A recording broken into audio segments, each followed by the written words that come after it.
Now, a surge in the number of coronavirus infections has thrown the country into a panic, with containment measures put in place by the government seemingly doing too little in some areas to curb the spread of the virus.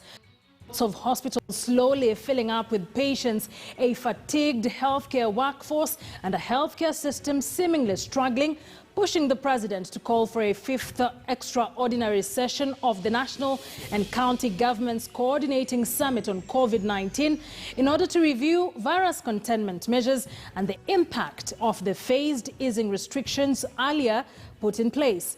On this episode of The Front Row, we assess the government's response to the pandemic this far and what options we have as a country going forward. We also get the take of the frontline health workers on the country's approach and what it has meant for them or to them since March this year. I am Akisa Wandera. Thank you for joining us on the front row at this hour. You're welcome to participate in this edition. You can log in to slido.com. The event code is #TheFrontRow. On Twitter at Akisa Wandera, at KTN News KE. Remember to use the #TheFrontRow. I'll be periodically taking a look at your views and any questions to our panelists as we begin the program. So let's take a look at who is on our panel on this episode of The Front Row. Dr. Chibanzi Mwachonda is the Acting Secretary General, the Kenya Medical Practitioners, Pharmacists and Dentists Union. He is an experienced medical doctor with a demonstrated history of working in the medical practice industry. Dr. Mwachonda is skilled in clinical research, medical education, medicine and public speaking. He holds a postgraduate certificate in leadership and management in health focused in health and healthcare management from the University of Washington. He'll be speaking for the union. Thank you for joining us on the front row. Next, we have Dr. Andrew Mulwa, who is the chairman of the County Executives for Health Forum. Dr. Mulwa is a medical doctor with over 10 years' experience in public health sector management. He also holds a Master's of Science in Strategic Management from the Jomo Kenyatta University of Agriculture and Technology, JKUAT. As a CEC for Health in the county of Makueni, he has overseen improvement of the health system in the county with the establishment of Makueni Care, a county-based UHC program being the hallmark of such success. His current focus is to ensure success of universal health coverage by utilizing the opportunities arising from devolution of health to improve and ensure effective, efficient, quality and affordable provision of the highest attainable standards of health. Thank you, Dr. Mulwa, for joining us on the front row. On the panel, we also have Dr. Nduku Kilonzo, who is the CEO of the National AIDS Control Council, but particularly joins us at this hour in her capacity as a member of the Covid-19 Response Task Force.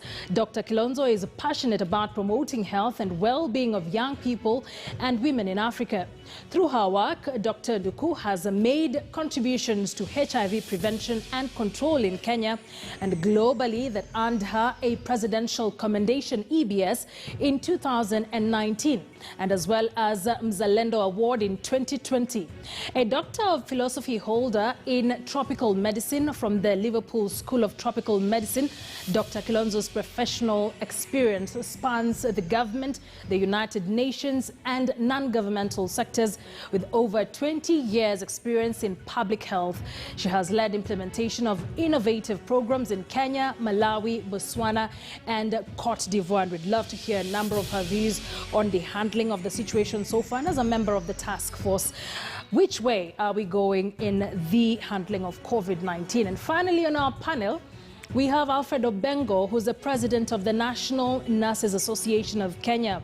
He serves as a board member of the Nursing Council of Kenya and is a registered nurse working at the Kenyatta National Hospital Reproductive Health Department. He's also the co-chair of the Nurses Midwife 2020 Celebrations Chapter. Those are our guests tonight, and I should also mention that later on in the program we'll be joined by the chairperson of the Kenya Union of Clinical Officers, Mr. Peterson Washira, for us to hear their take on this large group of clinical officers that make the health sector in this country. He'll be joining us by way of Zoom later on in the program. And before we get to our panelists, let's quickly take a look at the numbers as of today. What are we looking at? What numbers are we working with? And of course, this will set the pace for the conversation. 14,168 reported cases so far after the slightly more than 300 increment today. We have 6,258 recoveries so far.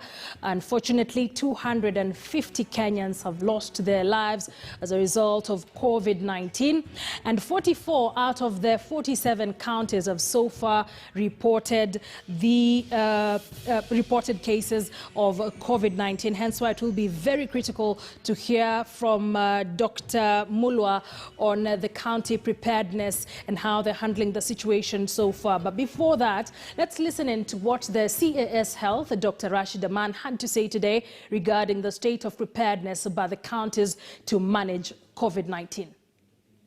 Meeting with the governors, I think it is happening on Friday. And the purpose of that meeting is again to be updated, for all of us to be updated and be informed about the level of preparedness within the counties in terms of meeting the target that was set by His Excellency the President of attaining 300 beds in every county. And as a ministry, we have been working very closely with the counties. We are continuing to work with them. And we are also monitoring and assessing and supporting their efforts to attain this target and to, in general, improve their level of preparedness. We will for certain know by Friday, after the Friday meeting, what the levels of preparedness of the counties are. But from where we are, we know that every effort is being put in meeting that target, and we suspect that a very large number of counties will meet that target come that date they have with the President.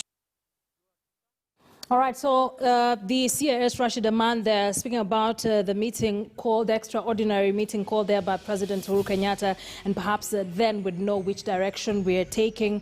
But it's no harm to just take a look at what we have gone through as a country since March, the state of healthcare currently, and we began with the numbers. Slightly more than 14,000 cases reported so far, and a surge in the number of infections. I'd like to start with you, Dr. Nduku, because you're one of the members of the task force. I think almost all our panelists today are members of this task force in one way or another. But from your end, being a core person in this particular task force, speak to us about these numbers. Are they worrying the task force? Was it anticipated? And if so, in this kind of magnitude? Thank you very much, Akiza. And I think I'll start by saying that really we appreciate to be on this program today. The question you have asked, are the numbers worrying? Of course they would be, and they are. The question around whether or not it is anticipated, I think I want to remind us, when we started very early on, there were projections that had been provided for the month of May about the numbers that we would be able to see. And what happened was that there was a number of interventions that were put out by the government through the ministry that related to the things that I believe the Cabinet Secretary has tried to talk to us about every day.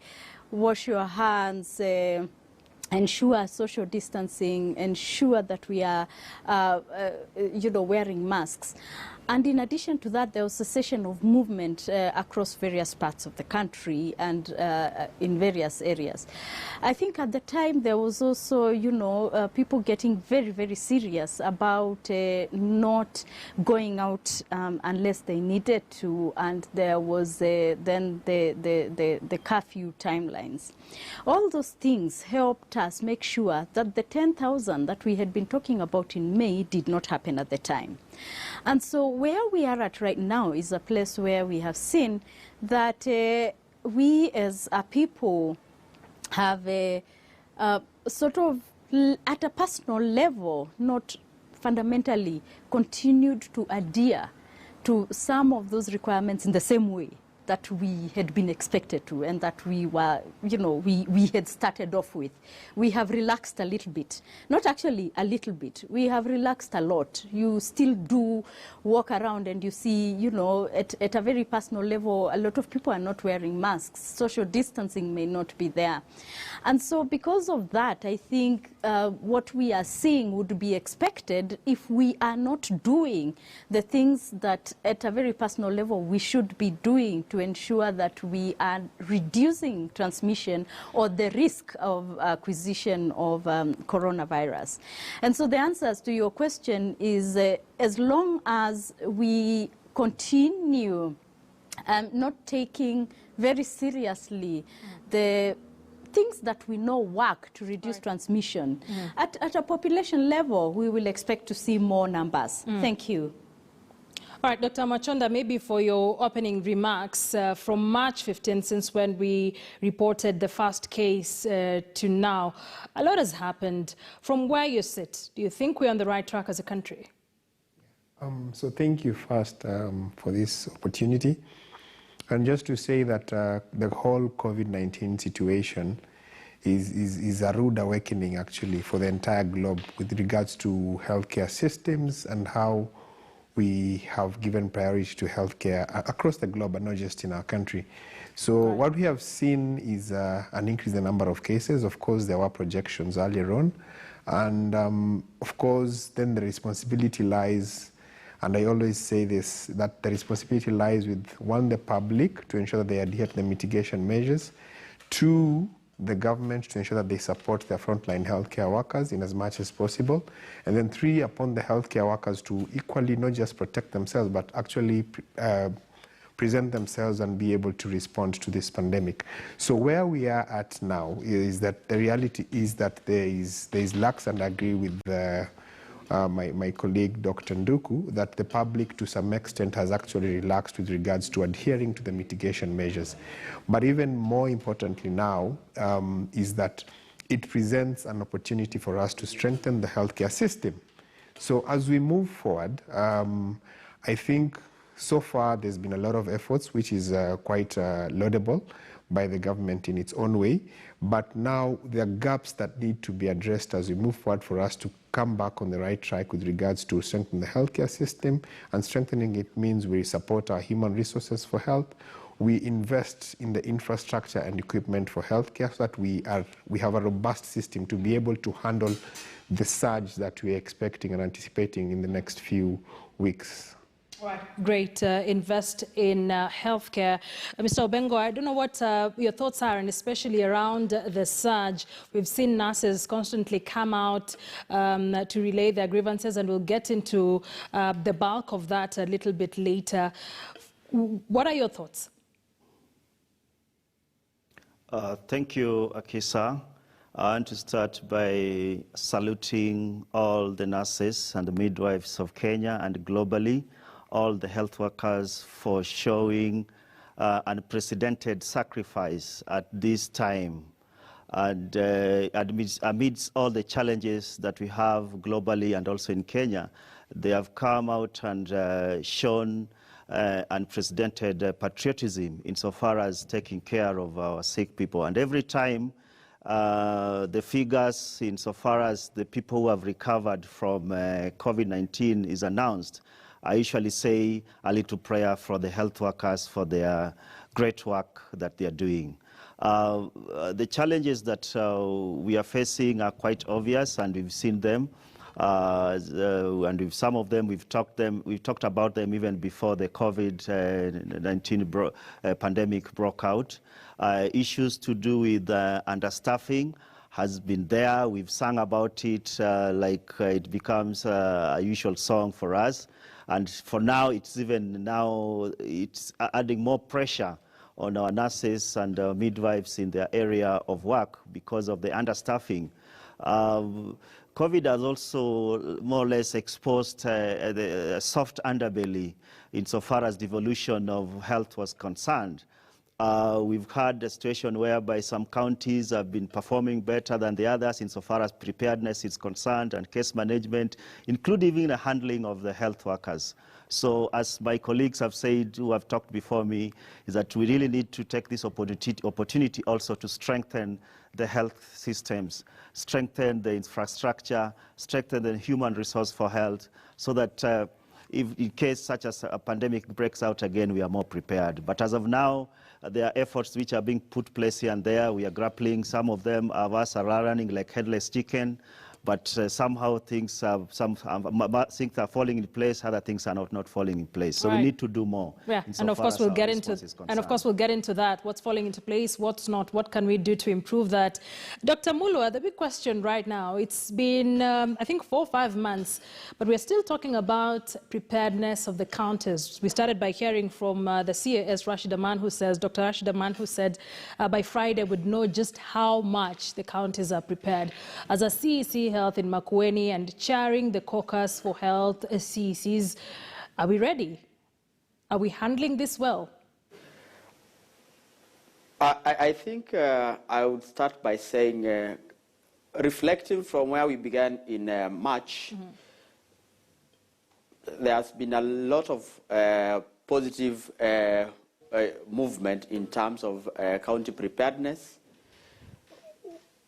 I clearly remember before we got our first case, we had our intergovernmental forum on the 4th of March this year. And at the time, because we did not have a case in Kenya, our preparation scope was for every county to have between 10 and 15 isolation beds and identify quarantine facilities just in case we get a case. Mm-hmm. I think after we got a case, 3.5 months later, we have seen tremendous increase in the capacity of counties to do isolation. And even the conversation that we are talking about of 300 beds in every county for isolation is actually a measure of how we have been able to grow from the initial thinking of about 10 to 15 to 300. And from the overview that I have from the whole 47 counties, most of the counties are moving towards achieving the 300, and a lot of them have actually surpassed the 300.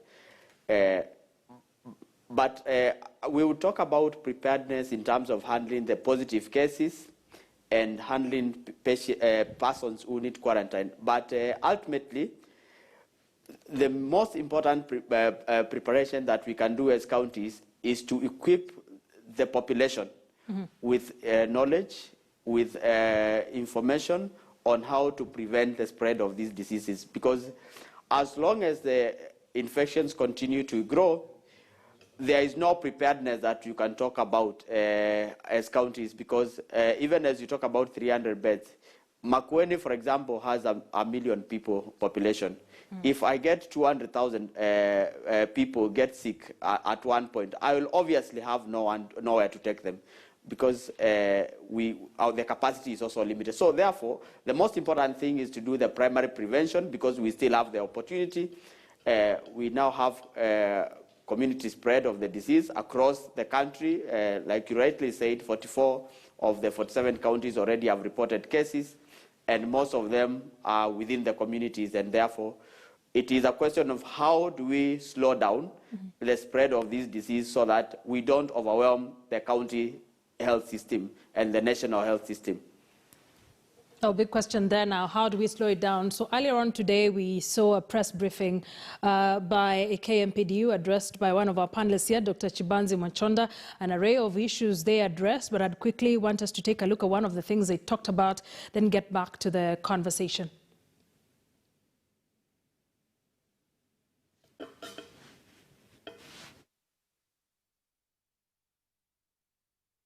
That we need the numbers of healthcare workers to be beefed up. Right now, yes, we've lost a colleague, or we've lost others in other cadres of health, but you also have a number who are in isolation. So we are continually being faced by a situation where we have more healthcare workers in isolation as opposed to them being at their places of work. You as a Kenyan, you should be worried about that.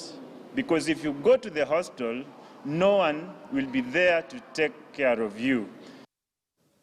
As a Vice Chair, KMPDU, Dr. Alan Ochanje, speaking earlier on today and just painting a very grave picture of what healthcare workers are going through currently. About 500 healthcare workers have contracted this particular disease. And earlier on when you spoke, Dr. Machonda, and I'd want you to really extensively speak about this, you talked about the number of healthcare workers currently either in quarantine or isolation. So then, what does that speak to in terms of the numbers of those who are still working? Yeah, so first and foremost is to appreciate and acknowledge the fact that we have a severe shortage of healthcare workers in this country. This shortage has been biting for a very long time. And with that in mind, then even when COVID came into play, is that what happened is that the health workforce had to be distributed between continuing the normal health services and providing services for Covid-19. And that meant that then we are stretched. At that point, even when we started, and as Dr. Mulwa said, we started with 10 bed capacity isolation units in the counties. Now we've moved to 300. So essentially what has happened is, with that picture in mind, when a healthcare worker gets infected, when a healthcare worker has to undergo quarantine and isolation, it means that they leave a gap at the workplace. That gap at the workplace then has to be filled by the same health workforce that is stretched. So what we have seen over the last 3 to 4 months now is that there has been a dip in provision of the normal essential services of healthcare. That's the first thing. Second thing is that those who are left on the ground now have to work double what the others are, double of what they were supposed to have done. So you're contributing to burnout, you're contributing to a situation where the health workers are actually getting stressed and mental fatigue out of the high workload that is there. So essentially what the Vice Chair was trying to say, and which is what we have been trying to say, is let us, one, employ more healthcare personnel. And it's very sad that 4 months now into this pandemic, we are yet to see doctors on the ground as an additional workforce, specifically to handle COVID. We know that the directive was given by His Excellency the President, and that there was an advertisement back in April. So the way things have been done so far makes you ask one question. Are we looking at this pandemic as a situation where we take seriously that we need more healthcare workers on board, or are we just doing things like last year, the way we just do things normally? Because, I mean, does it take 4 months? It does not make sense, any logic sense, for you to take 4 months to actually advertise, interview, and actually employ and deploy healthcare workers. And remember, they'll need training even before they go to the ground. And now you are at a situation where over 500 healthcare workers have been infected. We've had deaths, and by the way, I just learned today that actually the deaths are 7, not even 3 as we had seen earlier. And so you can imagine now, you're sending someone who's yet to get the requisite training in a situation where it is like a war-like situation, right in the midst of war at very high tension levels, to basically go there and work. I mean, that's not how we should have dealt. And that's one of the things that we keep saying as KMPDU, that one, employ, and we have sung this, and I keep saying sung because we've said it right from the outset, that employ more healthcare personnel. And I mean, there are certain actions that come into play that makes you question, what is the intention? We bring on board happily foreign doctors and say we brought specialists. Yet your own specialists who are trained by taxpayers' money, who are trained by Kenyans in this country, are yet to be given that chance to serve their country. And we have that database of 1,000 doctors that need to be employed. And we'll be getting to that shortly on the hiring of Cuban doctors. It's brought in a lot of issues. One of the key things that he spoke about even today during that particular press briefing. But it's not just doctors who are asking for more doctors to be employed. Nurses have been talking about issuing strike notice since March of this year, since coronavirus knocked on Kenya's door. Mr. Obengo, coming from the association, and we've seen statements under the umbrella body of all the nurses' unions and associations in the country, is the situation the same for you from what Dr. Machonda is talking about? Oh, thank you, Akisa. It's laughable that 4 months down the line, we are still debating on whether we've employed more nurses, more healthcare workers or not. I mean, it's laughable. It's like we're not living in the same country.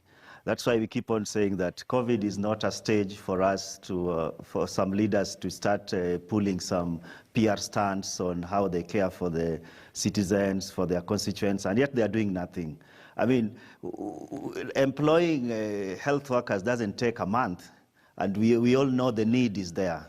The president made the pronunciation, I think 3 or 4 months ago, and we've not seen anyone who has reported that may have been employed to beef up the personnel that are actually working today. We are facing a very grim picture, Akisa, to the extent that one day you'll find that a whole hospital is closed down because the health workers probably are in self-isolation at home, or others are admitted in the isolation centers.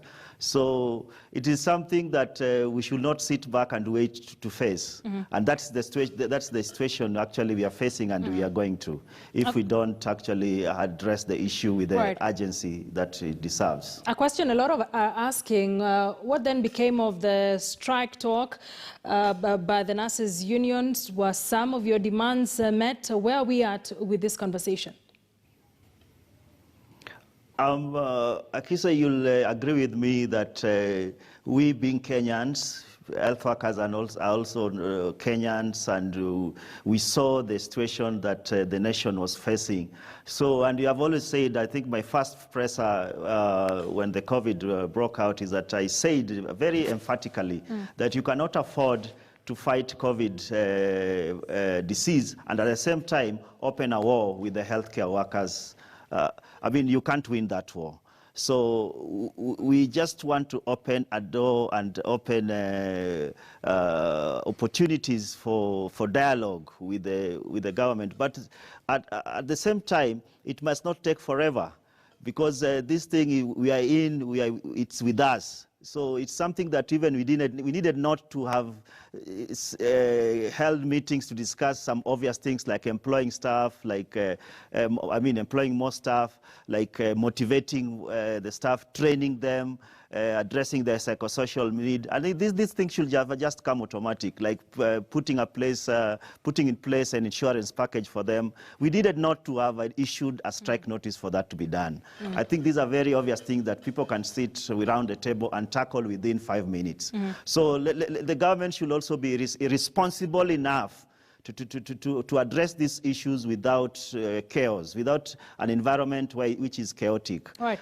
When you keep on issuing press conferences that, oh, we salute the health workers, we appreciate them for the good work they are doing, and yet even the simple things like the welfare package that are awarded to us, the COVID emergency allowance that was awarded to us by the president has not been given to the health workers. Now, Dr. Machonda is actually saying that we have 7 who have lost their lives. They have lost their lives without even testing that money.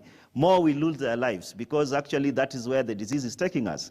So I think we need to look at these issues more seriously than we are doing. And we're getting back to that. We're getting back to that with our panelists, the state of health, the state of our frontline workers, and especially healthcare workers. I mentioned earlier that we'll also be speaking to the chairperson of the Kenya Union of Clinical Officers. Remember, you can be part of this conversation. This is your show as well. You can log into Slido. The event code is The Front Row.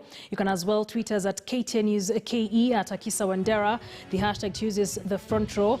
We also have Zoom in logins that will be plastered on your screen shortly. Our text line 22155. Let's engage. What are your thoughts on some of the submissions already given here by our panelists? I'd like us to take a quick break. We'll be back with more. Stay with us.